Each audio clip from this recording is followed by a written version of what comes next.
Kiaulės taukuose kelias minutės apkepame česnaką. Tada dedame šonkaulius, pasūdome aštria druska ir kepame kol apskrus.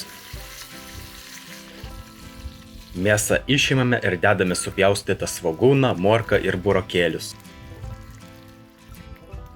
Pasūdome aštria druska ir kepame kol suminkštės.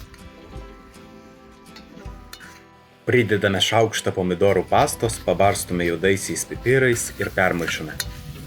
Grąžiname šonkaulius į puodą su keliais lauro lapais ir užpilame vandeniu. Kai užverda, sudedame bulves. Kai bulvės jau beveik minkštos, sudedame kopūstus ir verdame dar 10-15 minučių. Gale paragaujame ir pakoreguojame druską ir cukrų pagal savo skonį. Prie barščių labai dera česnakinės bandelės.